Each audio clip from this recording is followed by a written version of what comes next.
हरियाणा की सियासत में अगर किसी को भस्मासुर कहा जाए तो वो निश्चित तौर पर दुष्यंत चौटाला होंगे। दुष्यंत चौटाला ने जिस तरह से अपनी सियासत का खुद ही अपने हाथों से भट्ठा बैठाया है, उसका दूसरा कोई एग्जाम्पल नहीं मिलेगा। दुष्यंत चौटाला को 2019 के चुनाव में हरियाणा की जनता ने सिर आंखों पर बिठाने का काम किया। ओम प्रकाश चौटाला यानी अपने दादा से अलग होकर भी उन्हें जनता का भरपूर प्यार मिला।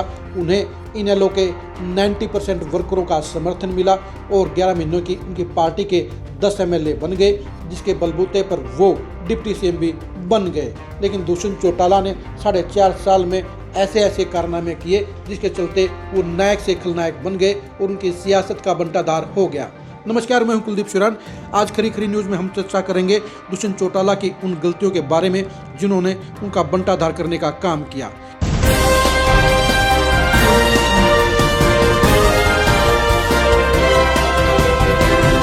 दुष्यंत चौटाला 2029 में हरियाणा के सबसे चमकते हुए सितारे थे, लेकिन दुष्यंत चौटाला ने डिप्टी सीएम बनने के बाद खुद ही अपनी खूबियों का खात्मा करने का काम किया। दुष्यंत चौटाला बहुत बड़ी फीलिंग ले गए, जिसके चलते उनकी पॉलिटिक्स नीचे जमीन पर बैठ गई, यानी वो अर्श से फर्श पर आ गए। दुष्यंत चौटाला अपने आप को हर चीज़ का मास्टरमाइंड समझ बैठे, जो उनकी बेहद बड़ी गलती थी। दुष्यंत चौटाला के सामने सबके सब लोग उन्हें मोहताज नजर आते थे।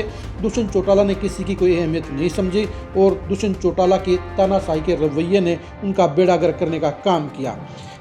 ये भी कह सकते हैं कि दुष्यंत चौटाला ने 5 कारणों से खुद को ही भस्मासुर बना लिया।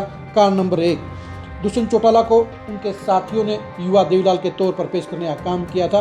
उनकी देवीलाल की तरह कद काठी थी। सांसद के तौर पर वो देवीलाल जैसे स्वभाव के नजर आते थे। वो सबसे बड़े प्यार से मेल मिलाप करते थे। लेकिन डिप्टी सीएम बनने के बाद दुष्यंत चौटाला का मिजाज अचानक ही बदल गया और वो किसी को भी देवीलाल की तरह नजर नहीं आए। उनके अंदर न देवीलाल की तरह सीधापन था, ना उनके अंदर देवीलाल की तरह अपनापन था, ना ही वो जनता के लिए देवीलाल की तरह मर मिटने का जज्बा रखते थे, ना जनता के लिए संघर्ष करने का उनका मादा था। यही वजह रहा कि लोगों का उनके प्रति मोह भंग हो गया।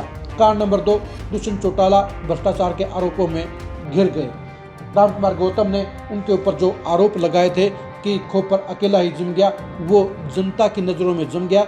जनता की नज़रों में इस बात का प्रचार हो गया कि दुष्यंत चौटाला सबसे ज़्यादा भ्रष्टाचार कर रहे हैं। वो 11 के 11 महकमों में अकेले ही जीम रहे हैं, यानी उनकी गतिविधियों को लेकर, उनके कामकाज को लेकर पॉजिटिव बात होने की बजाय उनके भ्रष्टाचार के चर्चे सबसे ज़्यादा रहे, जिसके चलते उनकी सियासत का कचूमर निकल गया। कारण नंबर 3, दुष्यंत चौटाला संघर्ष के साथियों को भूल गया। दुष्यंत चौटाला को डिप्टी सीएम के पद तक पहुंचाने में, दुष्यंत चौटाला के जेजेपी को कामयाब करने में, दुष्यंत चौटाला के 10 एमएलए बनाने में अगर सबसे ज़्यादा किसी का योगदान था तो वो अजय सिंह चौटाला के लगभग 20,000 साथी थे। अजय सिंह चौटाला ने 30 साल तक इनेलो के युवा कैडर को संभालने का काम किया। अजय सिंह चौटाला ने 30 साल तक इनेलो के हजारों वर्करों के साथ तालमेल रखने का काम किया, जिसके चलते वो अजय सिंह के साथ अटैचमेंट महसूस करते थे। ओम प्रकाश चौटाला के साथ हुए विवाद के बाद ये हजारों लोग दुष्यंत चौटाला का सहारा बने, दुष्यंत चौटाला की ताकत बने और उन्होंने ही दुष्यंत चौटाला को कामयाबी के शिखर तक पहुंचाया। लेकिन डिप्टी सीएम बनने के बाद दुष्यंत चौटाला संघर्ष के साथियों को भूल गए, जिसके चलते उनकी सियासत का खात्मा हो गया, क्योंकि वो सारे के सारे हजारों साथी घर पर बैठ गए, जिसके चलते दुष्यंत चौटाला की पार्टी एकदम फ्लॉप हो गई। कारण नंबर 4, नकली सलाहकारों से घिर गए दुष्यंत चौटाला।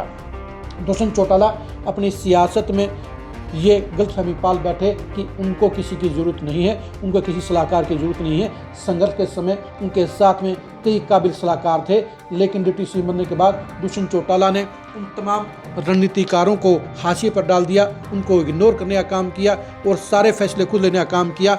लेकिन उनके सारे फैसले एक एक करके गलत साबित होते गए, जिसके चलते दुष्यंत चौटाला को सबसे बड़ा नुकसान हुआ। कारण नंबर 5, दुष्यंत चौटाला अपनी गर्दन में सरिया ले आए। दुष्यंत चौटाला की एक खासियत मानी जाती थी कि वो सांसद के तौर पर बेहद नरम थे। दुष्यंत चौटाला के साथ मिलना आसान था, दुष्यंत चौटाला का हाथ पकड़ना आसान था, दुष्यंत चौटाला के गले लगना आसान था। दुष्यंत चौटाला के प्रति आम लोगों को फीलिंग आती थी कि ये लड़का बहुत सीधा है, ये लड़का बहुत प्यार करने वाला है और ये अपने परिवार से अलग पर्सनैलिटी का है। लेकिन डिप्टी सीएम बनने के बाद दुष्यंत चौटाला का असली रंग लोगों के सामने आ गया। दुष्यंत चौटाला ने डिप्टी सीएम बनने के बाद अहंकार को अपना लिया, उनके ऊपर सत्ता का नशा सवार हो गया, जिसके चलते उन्होंने लोगों से सीधे मुंह बात करना बंद कर दिया और यही वजह रही कि लोगों को उनका व्यवहार खटक गया और इसलिए लोगों ने उनकी रड़क निकालने का काम किया। यानी दुष्यंत चौटाला की सियासी बर्बादी के लिए और कोई आदमी जिम्मेदार नहीं है, बल्कि खुद दुष्यंत चौटाला ने ही भस्मासुर बनते हुए अपना सत्यानाश करने का काम किया। आप दुष्यंत चौटाला की गलतियों के बारे में क्या कहेंगे, कमेंट करके जरूर बताइए। क्या दुष्यंत चौटाला ने अपना नुकसान खुद किया या उनकी सियासी बर्बादी के लिए और कोई जिम्मेदार है? इसके लिए अपनी राय दीजिए। आप हमारे फेसबुक पेज को फॉलो कीजिए, आप हमारे यूट्यूब चैनल को सब्सक्राइब कीजिए। नमस्कार।